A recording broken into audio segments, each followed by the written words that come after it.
Je suis un petit peu à l'abri là. Voilà, ça mouille. Hein. Ça mouille. Je suis encore à quelques kilomètres de l'arrivée. Voilà, donc j'ai eu un peu de chance également aujourd'hui.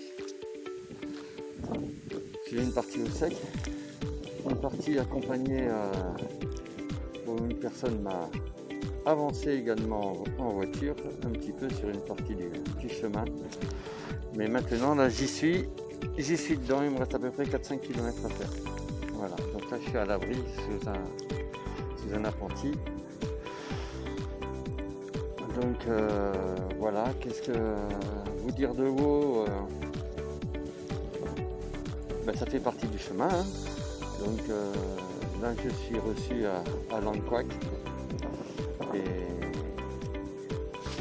et demain ce sera une journée avec du soleil en principe pour retrouver la pluie et la nuit.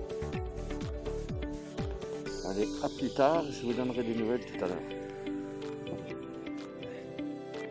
Un petit peu de tourisme, même s'il pleut. Voilà, la fontaine miraculeuse de Saint-Loup.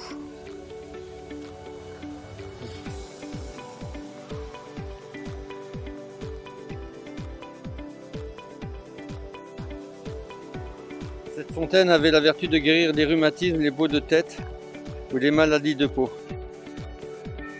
Je ne peux pas partager le parfum, mais je peux vous garantir que ce mimosa, il est bien fleuri et il sent bien bon. Alors je vous l'envoie. Pour tous ceux qui n'ont pas du mimosa chez eux en ce moment. Voilà.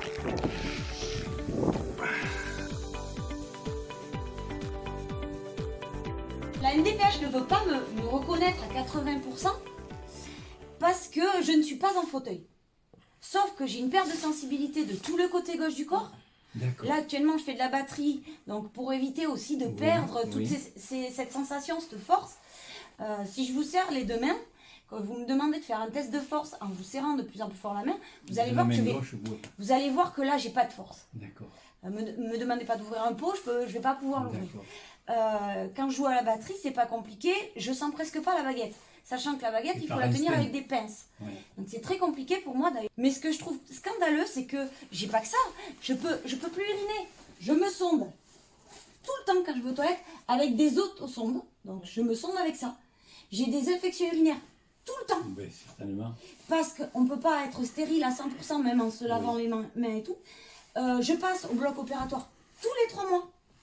Pour les injections de toxines, parce que sinon la nuit je dors pas tellement je souffre de la vessie. C'est un scandale quoi. On veut même pas reconnaître que j'ai un vrai handicap. Donc, ça me met hors de moi parce que en fait on n'a pas un handicap mais on en a beaucoup. Ah, il faut savoir une chose, c'est que les gens ne le savent pas, la sclérose en plaques nous invalide. Je suis toute seule avec 2 ados. Hein. En fait, je vis au quotidien, là, au jour le jour. Bon, les plaques se réveillent, on fait quoi? Voilà. On ne sait pas de quoi demain sera fait. Et au niveau professionnel, donc tu disais que ton employeur n'a pas du tout respecté la médecine du travail. En fait, je suis allée voir la médecine du travail. Hein, ça faisait presque 1 an que je travaillais pour eux. Je suis allée voir de moi-même la médecine du travail. Vrai, déjà, elle savait qu'elle prenait une personne handicapée. La médecine du travail a dit, ce n'est pas adapté à votre maladie, il faut que je vous mette en inaptitude. Je lui ai dit, s'il vous plaît, ne le faites pas. Parce que déjà, pour trouver du travail avec ma maladie, c'est très compliqué. Parce que ça aussi, on met des barrières. Bac STT communication, donc déjà, je sors, je suis déjà en quelque sorte secrétaire. J'ai fait une mention complémentaire accueil réception et j'ai fait un BTS assistante secrétaire trilingue. Il leur faut quoi? Le beurre, l'argent du beurre et la crémière? Ah oui, le problème c'est que j'ai une maladie, demain peut-être je pourrais pas venir. Ils ont peur que bien panne. Voilà, je serai un poussé donc je pourrais pas venir. C'est scandaleux. C'est nous handicapés, on est traités comme de la merde, il n'y a pas d'autre mot. Vous voyez, pour nous ici à la commune de Langquac, la seule polycommunale que nous avons, que le cantonnier, mais c'est une dame et c'est une handicapée. Mais voilà, ça c'est très bien. Mais moi j'ai tout fait, j'ai fini en poussée. Une poussée qui m'a créé une douleur neuropathique à la jambe droite.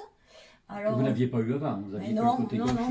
J'ai une perte de sensibilité, mais c'est après l'accouchement de ma fille en fait. C'est normal parce qu'en fait on est protégé par la grossesse pendant 9 mois. Donc on ne prend plus de traitement. Mais le problème, c'est qu'on prend plus de traitement. Donc la maladie, elle avance. Oui, elle continue. Derrière. Voilà. Oui. Et en fait, une fois qu'on accouche, c'est un énorme choc au corps. D'ailleurs, c'est l'accouchement de mon fils qui m'a déclenché la sclérose en plaques. Et c'est un énorme choc au corps. Et en fait, c'est ça qui fait qu'après, ben, voilà, ça a déclenché une énorme poussée qui m'a invalidé tout le côté gauche. Donc pendant 5 mois, je ne pouvais même pas m'occuper de mon bébé. Il faut savoir que je ne peux pas m'occuper de mon bébé, c'était vraiment très très difficile. J'avais en plus des vertiges en permanence, en plus d'avoir ça.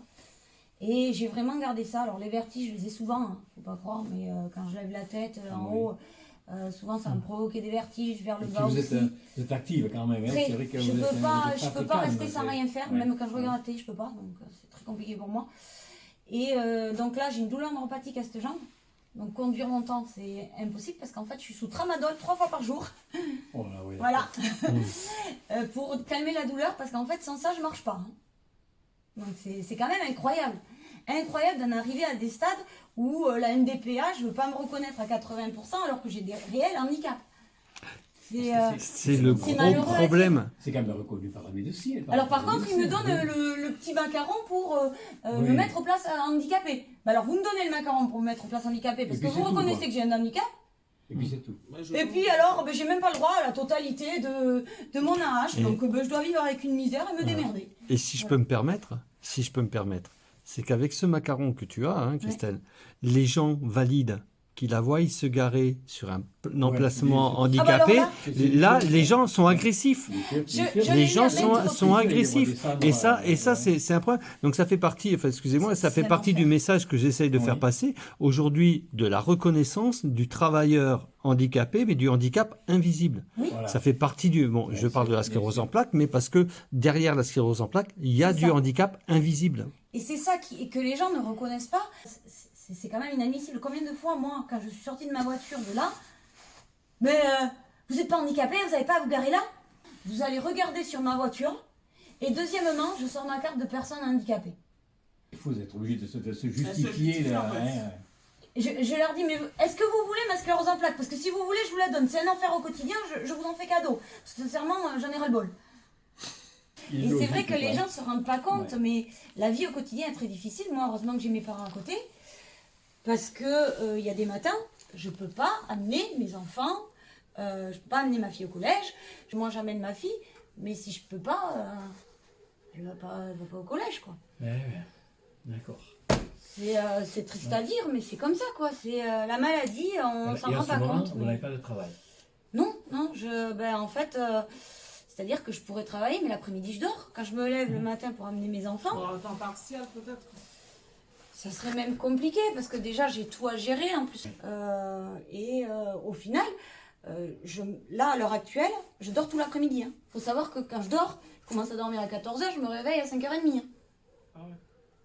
Je dors à peu près 14 heures par jour. Hein. D'accord, parce que la nuit, vous redormez normalement. Oui. Et là, je suis passée en protocole CBD à l'hôpital pour ma vessie, Ah oui, parce que, oui. en fait, les injections de toxines qu'on me fait, ça fonctionne pas. D'habitude, ça fonctionne. Normalement, c'est 2 fois par an sous anesthésie générale à l'hôpital.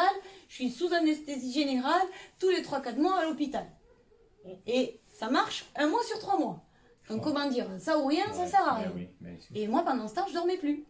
Et le dormais CBD est efficace Et le CBD, Bon, franchement, je touche du bois. Hein. Le CBD, ça marche. Il y en a beaucoup qui veulent pas le reconnaître. Mon neurologue, au début, il croyait pas trop. C'est un peu nouveau. c'est un peu aussi. nouveau. Mais je confirme, ça marche. Et on va dire que je reviens. Enfin, il faut savoir que je pouvais plus boire après 5 heures de l'après-midi. L'été, ça a été un enfer. Hein. Ni boire, ni manger après 5 heures de l'après-midi. L'été, mais c'est pas tenable. Voilà. J'ai vécu un enfer l'été dernier. Voilà, on va y arriver petit à petit. Là, j'ai un réel mieux.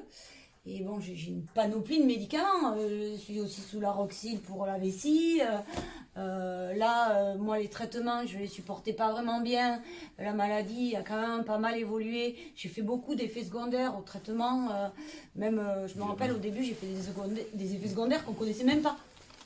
La Copaxone, j'en parle même pas. On m'a fait 3 piqûres, c'était tous les jours. 3 piqûres, la troisième piqûre, Vous avez servi de cobaye un peu aussi. j'ai légèrement servi de cobaye, on va dire. Et la troisième piqûre, ça a été stop. Hein. Ma copine infirmière a dit, je t'en fais plus, c'est terminé. Parce qu'en fait, dès qu'on me faisait la piqûre, Je pouvais plus marcher tellement la douleur, elle était forte. D'accord. Et je souffrais le martyre, je ne dormais pas de la nuit. Non, c'était un enfer.